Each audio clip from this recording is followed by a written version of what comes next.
My son has passed away too, so you're gonna head back to your parents, right? We'll take over this house. My dear husband, Tom, passed away unexpectedly. Right after the funeral, as I was drowning in sorrow, Tom's parents, my in-laws, came to visit. Though there weren't many, this house is filled with memories I shared with Tom. Why on earth do I have to leave? Without giving me a moment to dry my eyes, my mother-in-law coldly made the statement. My name is Katie. I work as a secretary at a real estate agency. My encounter with Tom was through the real estate agency where I worked. He was the elder brother of my male coworker, Joe. The two brothers were very close, and since their workplaces were nearby, Tom often dropped by. Since Joe and I worked together in the same position, we became friends. Through him, I was introduced to Tom. Gradually, I started joining the brothers for lunch, and our time together increased. I always thought of Tom as a nice, cheerful guy, but never really saw him as more than a friend. I assumed he felt the same until one day, something happened that changed our relationship. We had made plans to meet at a restaurant Joe had booked, but he had an emergency and couldn't make it. However, we thought it would be a waste to cancel the reservation. So, that was the first time Tom and I were alone together. I later found out that the brothers had planned this, with Joe wanting to set us up. The restaurant had great food, and we got lost in conversation, discussing our backgrounds, values, and more. We quickly became close. The more I got to know Tom, the more I was drawn to his warm smile. From that day, our relationship took a new turn. It didn't take long for us to decide to get married. If it wasn't for Joe's effort, this might not have happened. In that sense, I can't thank him enough. And then, the day came when I met Tom's parents. I was nervous, but they welcomed me warmly. Their thoughtful conversation put me at ease. We're so happy you could come. We've been looking forward to meeting you, Katie. I've prepared lots of dishes hoping today would be special, said my mother-in-law as she looked after me. Tom's parents, like him, were very independent and easy to get along with. I was grateful for the wonderful time I had at my in-laws. Throughout our interactions, they always supported our happiness without pressuring us about marriage or kids. There was talk of living together at Tom's parents' place, but Tom and I had plans to build our dream house. Actually, my grandpa left me a house, I explained. Tom's parents listened intently and nodded. Being the only granddaughter, my grandpa adored me. He had even renovated the house for me before leaving it as an inheritance. He passed away right after settling the inheritance. The property was in a prime location, which had recently been redeveloped, causing property values to soar. But given my experience in real estate, I knew that it might be more beneficial to sell it to fund our dream home project. Although I'm grateful for my grandpa's love, he did tell me that I could either live in or sell the house, so we were considering selling. After getting married, Tom and I moved there. However, it was far from our workplace, and regardless of the great location, it was hard to continue living there. As we proceeded with the selling plans, a significant change came into our lives. Tom, who worked in sales, was transferred. He worked for a major company with branches all over the country. Even though we were newlyweds, they said he was the only suitable candidate, and since it was an official order, he couldn't refuse. I'll definitely be coming home during the holidays. Plus, my parents are coming over to visit. It's okay if you don't want to, but could you perhaps show them around? Your dad and mom are lovely people, so going out with them won't be an issue. But, letting go of our home might take some time.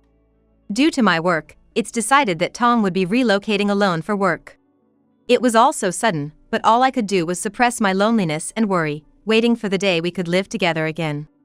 True to what Tom had said, during the holidays, especially my mother-in-law would frequently visit. She told me that back in the day when her husband, my father-in-law, used to travel frequently, she had to bear the loneliness multiple times while taking care of young kids. You can create family memories even without kids. Why don't we go out? Maybe shopping will brighten up your mood. Let's go, Katie. Thanks to my mother-in-law, I never felt alone, and in fact, my holidays became busier. But over time, I started to notice some concerns. On my days off from work, my mother-in-law would almost always invite me out. I appreciated it, but by the end of the month, her invitations became rather forceful, paying no mind to my fatigue or household chores. When I'd say, I'd like to rest this week, she'd frown as if I'd said something unreasonable. But isn't it fun to go out together? Or are you saying you don't like hanging out with me? No, it's not that. But you've been taking me out every week, don't you need a break too? She looked sad. No matter how much I tried to clear up the misunderstanding, she wouldn't listen. But as soon as I gave in, she'd flash a bright smile, acting as if she'd forgotten how persistently she'd clung to me. My doubts about her behavior grew over time. The places she dragged me to often involved high expenditures. Constant shopping at brand stores and expensive meals, and she'd set it up so I'd have to cover the bill. She would often leave the store early, and I'd be left with no choice but to pay. She'd neither thank me for the payments nor reimburse me later. Sure, we own our home and my salary is decent, so savings aren't a concern. But Tom and I have always been frugal, so her extravagant behavior felt out of place. Sometimes both in-laws were present, and in those cases, it was even worse. My father-in-law, Joe, would join in, and my financial burden would only increase. I knew I had to address this, but couldn't confide in Tom. He had promised, "I'll definitely be coming home during the holidays," but his new work location was extremely busy, and he couldn't come home often. I heard from Mom that you guys go out every week. Is everything okay? You don't seem worried. When I video called Tom, I noticed the dark circles under his eyes and his slightly thinner cheeks. The fatigue from work was evident. I felt guilty bringing up the issue with his mother, so I tried to reassure him. Your mom's been treating me really well. But you need to take care of yourself, okay? I'm fine, so don't worry. I kept reassuring Tom while I continued to bear the cost of outings with the in-laws. However, their behavior escalated, and when I asserted that I couldn't go out one day, they dropped this on me. Hey, could you perhaps lend me some money? Huh? You want me to pay? Just a little bit, really. I've already booked a restaurant. I'll just take another friend, so could you cover the cost I don't have on hand? I didn't want to, but refusing would complicate things. I resignedly opened my wallet. But she never behaved this way in front of Tom. I subtly asked her, "Have you talked to Tom about this?" and was surprised when she responded, "It'd be embarrassing to ask Tom." It seemed she felt it was more appropriate to ask Tom's wife, me, for money. I had long given up on my mother-in-law, and it became a daily occurrence for her to ask for money. At least when I gave her money, which she called an allowance, she would stop forcing me out of the house. I knew the situation had gotten out of hand. But I was exhausted from not being able to communicate with my mother-in-law. Her actions became increasingly bizarre and inexplicable. Without prior notice, she would just show up, and it felt like an invasion of privacy when she would look around the house, inside and out. Is this something your grandfather left behind? These furnishings. They're fantastic, to have such luxurious items. Some of the furniture were antiques that my grandfather cherished. My mother-in-law seemed to adore them, coming over uninvited and gazing at them dreamily, as if they were her own. This is mine and Tom's home. I started to consider confronting her about her behavior. Tom might be surprised, but how wonderful it would be if we could figure out how to deal with her together. Her actions were certainly not pleasant. Even if she's family by marriage, it's an invasion of privacy. However, around the same time, Tom's period of work assignment was decided. He'll be back in a short while, and once he's around, my in-laws will probably stop asking for money. A glimmer of hope sprouted in my heart. Tom works hard every day, so I just need to be patient a little longer. I was eagerly awaiting my reunion with him, but then the unexpected happened. What? Tom collapsed, he's in the hospital? I felt numb. The call came from one of his coworkers at the assignment, and I rushed to the hospital. Perhaps due to his busy schedule, he suddenly had a heart attack. Tom was taken in an ambulance, but it was too late. My loving husband, who was always the picture of health, passed away suddenly from an unforeseen attack. I had to arrange his funeral in a daze. The overwhelming grief meant I didn't remember much. Joe, my brother-in-law, was there, taking care of most things. I'm sorry. Even though you've just lost your brother, you're helping out so much. It's my brother's funeral, of course I'd help. More importantly, are you okay with the property? Is the house all set? Towards the end of the funeral, while we were tidying up, I chatted with Joe. I nodded and responded, everything's in order. A few days after Tom's funeral, both of my in-laws visited. However, it was clear they weren't there to console me. It's a pity about our son, but we're here for you, so don't you worry. For some reason, my mother-in-law had a smug grin on her face. To my astonishment, she had arranged for a moving truck, packed full with furniture and items from their home. I was so shocked and confused that I couldn't speak. This certainly looked like a move.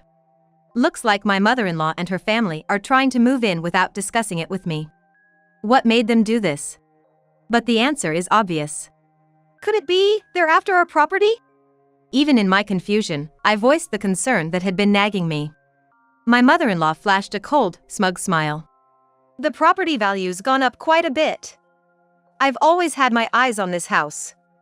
Or should I say, the only reason you could marry my son was because of this inheritance? I allowed the marriage because you inherited it. I felt a surge of despair and was at a loss for words. So, you're saying you and your family are gonna live here with me? What? What are you talking about? I asked in confusion, and she raised an eyebrow. Although Tom's death was unexpected, truth be told, my mother-in-law had always planned to get this house. It seems they intend to oust me and take over the property.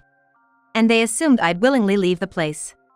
Now that my son's gone, you're gonna go back to your parents' home, right? This house will be empty, and that's just sad. So, we're moving in. No need to worry. Her grin distorted wickedly. Overcome with a mix of fear and frustration, I corrected her.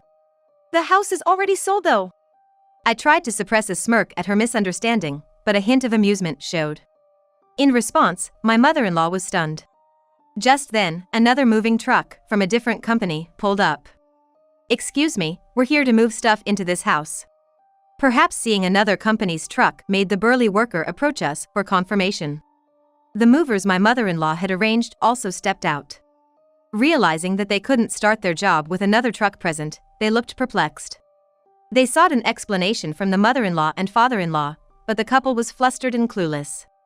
Arguing with everyone wouldn't help. Seeing the chaotic state of my in-laws, I finally regained my composure. I gave clear instructions to move the truck. This house is already sold and the contract is finalized. A new family will be moving in, so we can't have your belongings here, right? As the movers were taken aback, a luxury car arrived. Out came a wealthy-looking couple and their children. Turns out, I no longer owned the property. They were the new owners. My in-laws were utterly baffled, unable to comprehend the situation. Please move the truck quickly. The new occupants can't start their work. Once the in-laws' truck was moved, the movers began their work promptly, bringing in brand new furniture. My mother-in-law, unable to accept the reality, persisted in her demands at the doorstep. The new owner tried to shield his family and approached us, leading to another round of chaos. Who exactly are you? We bought this place. Please have the truck leave. I hadn't expected my in-laws to show up, so I apologized profusely and managed to calm him down. But my mother-in-law wasn't done. Incredibly, she and her husband barged into the house. Naturally, the interior was nothing like they remembered. Not a single piece of furniture that my husband and I had was left. Witnessing this, my mother-in-law was horrified and began to create a scene. What the heck? The house is completely empty. All the antique furniture and lights. They were my favorites. Hey, what's going on here?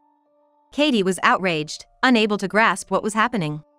When the new occupants threatened, "I'm gonna call the police," her jittery father-in-law quickly fled, pulling his wife along with him. Once they distanced themselves a bit from the scene, the heated mother-in-law cooled down a bit and quieted. For now, I apologized to the new occupants first. Given a warning that there might be more issues in the future, I was allowed to go after noting down the names and addresses of my in-laws. I was drained but still had to explain things to my in-laws. Returning to them, I calmly informed that we had already moved out a few days before Tom's passing. This house was originally planned to be sold with the land, just as initially planned. We had to hold off once due to Tom's work assignment, but the smooth progress had a certain backdrop. The person who supported our decision was Joe. I was perplexed by the change in my in-laws who started asking for money, but I didn't want to worry Tom, so I kept it to myself and had been sulking. Joe, who realized this, came to my rescue. He apparently had a rough relationship with our family-in-law and promised to help whenever I was in trouble. I didn't want to strain my relationship with my husband or my in-laws, so I trusted Joe, who promised to keep it a secret, and decided to consult him about everything. Upon hearing my story, he was furious at his parents.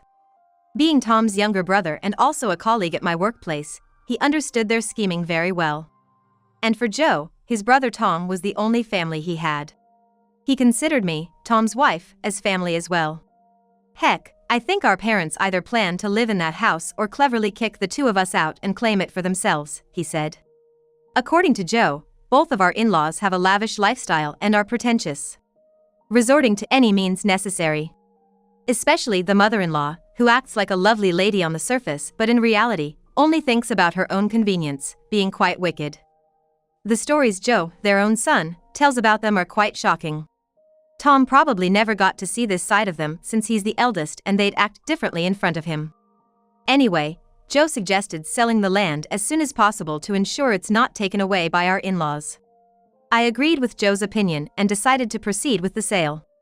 No matter how precious the property inherited from my grandfather, I didn't want it to become a hindrance to our marriage. Rather, precisely because it's precious, I didn't want any bad blood tied to it. Of course, it wasn't a decision made arbitrarily. Tom and I discussed it and I got his consent. At that time, he got to know about all the actions of his parents. I really didn't want to inform him, but I couldn't handle the sale alone. However, Tom understood my feelings and strongly disapproved of his parents' actions. I'm sorry I didn't notice earlier. If it's okay with you, let's finalize the sale before my parents make a move. It's a precious house inherited from your grandfather, and I feel guilty. No, don't worry. If it's gonna cause trouble, I think my grandfather would agree that we should let it go. I decided to sell the land not because of the relationship with my in-laws, but to protect the future with Tom. Regarding the sale, Joe, who is a real estate expert, did his best to find the best buyer. What I needed to do was find a new place to move as soon as possible and act naturally so that the in-laws wouldn't suspect anything. Though the house had been lived in, it was almost brand new, which kept the price reasonable. With that, we quickly found a buyer and everything fell into place. They were the family that had just arrived. Originally, we were supposed to wait for Tom's return in our new house. It's just a shame because Tom was also pleased with the sale. Workers swiftly brought in the furniture. Despite the in-laws being ousted, the moving process steadily moved forward. The in-laws just stood there in shock, but they couldn't stay like that forever. The moving company they had hired approached them, clearly infuriated, demanding an explanation. From the movers' perspective, there was an inexplicable oversight, causing a clash in the moving bookings. I can't believe this is happening. This is a breach of contract, they confronted the in-laws, but they were at a loss for words and couldn't explain properly. In the end, they had to take back all the household items, and it seemed like they were going to be charged a significant additional fee due to this unforeseen situation. My mother-in-law, perhaps finally grasping the situation, clung to me, trembling. This is the home of my eldest son's wife, our home too, right? This isn't normal, is it? She desperately tried to make excuses to persuade me, but I ignored her, took only my belongings, and left. The property now belonged to a new family, it wasn't even mine anymore, so there was nothing for me to respond to. The memorial service for my husband went smoothly. Although I did encounter my in-laws, they seemed like they wanted to say something about the house, but they just whispered amongst themselves and left. I didn't feel any obligation to communicate with them anymore, so we barely spoke. I lived my days in peace. In a new home. In the small house where we were supposed to start anew, I faced the grief of losing my husband, Tom. I had a significant amount of savings from the sale, but with Tom gone, my plans to build our dream home vanished. I returned to work and, immersed in the precious memories with Tom, began to focus on healing and moving forward. On the other hand, it seemed that my in-laws, especially my mother-in-law, had been harboring deep resentment. I didn't want to deal with them anymore, so I didn't inform them of my new address. Being unable to interact with me further intensified the dissatisfaction inside my mother-in-law. She was too proud to go to my brother-in-law, Joe, with whom relations had soured, and she didn't know where I lived either. The stress piled on, and eventually, she lost her balance. One fateful night, she attempted a heinous act by spreading gasoline around the sold house. Fortunately, a nearby resident found her suspicious and detained her. The police were alerted, and it was found she had also prepared paper and a lighter. She was arrested on suspicion of attempted arson. The man who almost had his house set on fire was extremely furious when he recognized her as the woman who had stormed in on the moving day. He was adamant about pressing charges, and I was informed. I apologized, but that was for the horrifying experience of almost being a victim of arson. There was nothing I could do about my mother-in-law's actions. In the end, she couldn't avoid being charged. And due to my repeated apologies, I managed to get forgiveness on the condition that such an incident would never happen again. Having grown up spoiled and never experiencing hardship, my mother-in-law had always gotten what she wanted. That's probably why, when she couldn't have that house, her frustration led to a twisted envy. She began to resent both the house and the land, which drove her to crime and eventually landed her in prison. Her husband, who should have been her pillar of support, fought constantly after her arrest and ultimately decided to divorce her. Thus, when she was released from prison, she had no home to return to. But, one could say it was the result of her choices. Joe, having lost his brother, felt lonely but always said, "Having you as my sister-in-law makes it bearable," comforting me. Even though I had cut ties with my in-laws, I hadn't lost all my family. For Tom, who I believe is watching over me from heaven, I decided to live each day peacefully.